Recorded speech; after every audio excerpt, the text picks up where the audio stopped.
好看的字体在书写的时候，其实都有应用一些技巧跟方法。学会这些技巧跟方法，再加上自己勤加练习，人人都有机会写出好看的字。在这集影片中，我要示范画面上的轻字，教你从头开始如何打造一个美字。我要帮助你轻松改变字体，让你不用再羡慕别人，因为你自己也能够写出一手美字。赶快准备一支笔跟一张纸，跟我一起来练习吧。影片结束的时候，你会惊讶地发现，哇哦，不可思议呀！这真的是我写出来的字吗？如果我有帮助到你，记得要留言告诉我哦。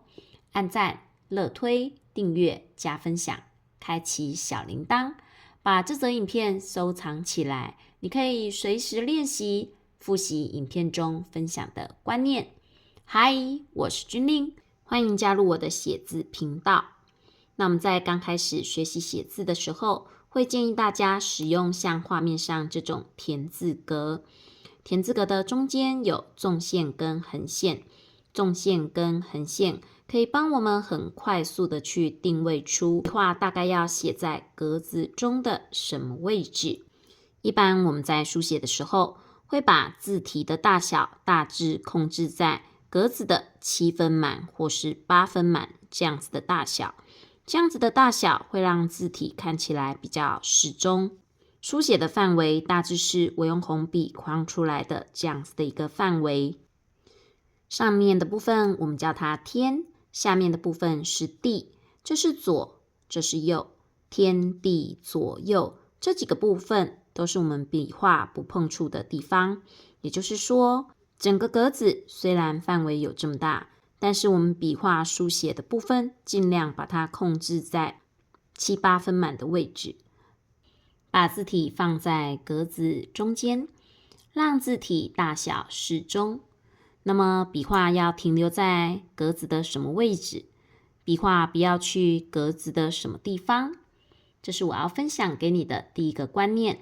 有了这个观念，你可以开始写出大小差不多的字，因为我们在书写的世界里开始建立了原则和规范咯。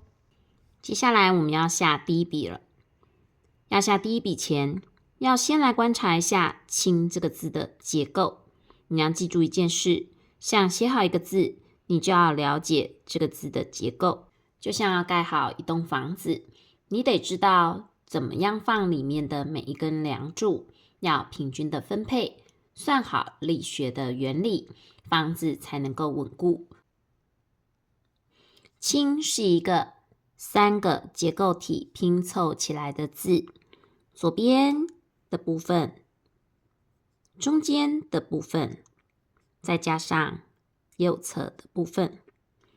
这3个结构体，每一个结构体我们都要写得瘦瘦长长的，写得瘦瘦的，这样拼凑起来的字才不会变得又胖又肿。第二个要分享给你的观念就是，如果要书写的字是多个结构体所组成的，那么这个字在每一个结构的部分都要稍微做调整，这样子结构凑在一起变成一个字时才会协调。接着我们就要来示范书写“清”这个字了。首先利用刚刚教你的第一个原则，我们用7、8分满的框界当作是字体书写笔画的最外侧，所以大致在这个范围，那我们就可以把我们的撇画抓在这个范围的地方来书写哦。我们写第一笔的撇画，接着我们在撇画的中间的这个部分下竖画，接着我们要下第二笔的竖挑。第二笔的竖挑起笔的位置，我们会抓隔壁撇画的起点，这个位置往下写竖。接着在这个稍微上面一点的地方，就直接做挑起。我们看一下竖挑画的宽度，大致就是这个中间结构部件的宽度。那么上方的横画，我们会抓这整个笔画的中间，在这边下横画。横画的宽度会跟挑画的宽度差不多，所以我们会结束在这个点哦。接下来我们就要再下一笔的横画了。我们有说过，3个部件在拼凑时，部件要写的瘦长些，所以在每一个部件的部分，我们都会大致遵循这个原则哦。接着我们再下一笔的横画，横画短短的就可以，横画书写的位置也大致跟刚刚笔画起点的位置是差不多的地方。接着我们再下一笔的撇画咯，撇画的长度不用太长，你看一下隔壁的横画在什么地方，撇画就可以大致停在那里了。接着我们再下一笔的竖画，我们可以超过隔壁竖条的结尾这个点。接着我们再下横折咯，接下来看着上面的笔画，你就可以往下折。折了之后呢，再让笔画延长往下，超过隔壁的竖画，这样子笔画在书写时会比较稳定一些。所以我们会把横折这个部分书写的长一点。接着我们要下横画咯，第一笔横画要平均分配，第二笔横画也要平均切割，在中间形成的横向空间要满足距离相等、空间大小相等的原则，我们会叫它是均间原则哦。再来我们要下一笔的横画，下一笔的横画呢，我会选择呢书写的长度稍微拉长，那是因为刚刚中间部件下方的这个部分呢，空白的地方稍微多一点，我们会用笔画往左侧延伸这样子的方式去补一下中间这一侧的空白哦。那我们就从这里把横画延伸进来之后，这边的空白就会稍微被修饰掉一些了。接着我们再下撇画咯，我们起笔会稍微靠内侧一点，再往外撇出。但是撇出之后，你不要超过上方横画的起点哦。接着我们要再下点画咯，点画也会从内侧一点点再往外书写点画。接着我们仔细观察一下最后2笔笔画的关系，撇画的结尾会比较高，点画的结尾会比较低。这样子在最后2笔的这个笔画会形成一个向右下倾斜的感觉。这样子倾斜的书写方式呢，会形成一个稳固的力量，让字体不倾倒，让字体可以稳定的呈现在格子的里面哦。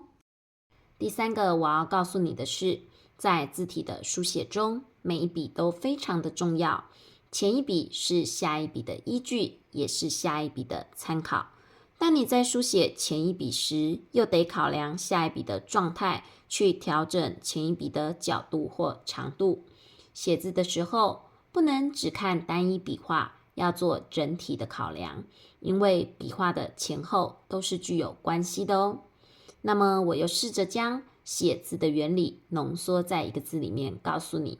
我提醒了你，写字时我们要尽量分配空间，让大小不一的笔画空间能够尽量平均分配。你要把笔画尽量平均分配到切割出来的每一个空白看起来是大致相等的，把这个让空白大致相等，让笔画空间大致均间这样的目标，列为你在刚开始书写时最大的一个方向以及改进的策略，那么你的书写会改变得非常有感哦。接着再看回画面上的青字，我们来注意一下横画书写的角度。我在上面画一道线，接着我们来看一下这道线。这道线慢慢的从左下微微的往右上扬起，这是横画上扬的概念。我们让横画书写带着这样的角度进行，可以让字体看起来比较不呆板。但上扬的横画会形成一种笔画行进的惯性，因此在最后一笔的时候，我们必须要打破这个方向向右上跑的感觉。我们要用拉长，而且呢超过左方笔画结尾的点画，去让结尾的部分产生笔画压回的感觉，这样字体就会稳定，不会呈现快要飘走的样子。那么再回头看一下刚刚跟大家说的3拼字要写瘦长的原则，如果没有遵守写瘦长的原则，物件写得太过宽大，就会像画面上方呈现的轻字，我们会感觉到字体明显的呈现一种不自然的变胖，有一点快从格子中炸掉的感觉。所以书写的时候，我们要注意字体是3拼结构字时，记得部件一定要写瘦长些。横画书写上扬，竖画书写笔直。我们在书写笔画的时候，要保持线条的稳定性。首先握好笔，然后慢慢的运笔，让书写的过程中，线条呈现的感觉是平稳的。书写的速度不需要太快，稳稳的拉出平整的线条，这样在书写的时候，会让字体看起来比较有质感跟分量。如果可以，你也可以在书写的过程中加一点线条的粗细变化，这样书写出来的感受会更加让人惊艳。像是撇画，就可以先按一下，再轻轻的往下撇；竖画先按一下，再往下慢慢的前进，再收笔。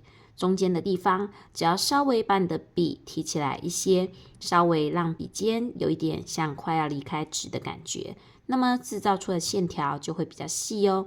你可以试试看，横画的部分按之后，慢慢的往旁边行走之后，你可以再按，利用纸接触笔压在上面的力道去控制线条的粗细。你可以在平日的练习中再加一点笔画粗细的练习，这会让你的字体进步得更加有感哦。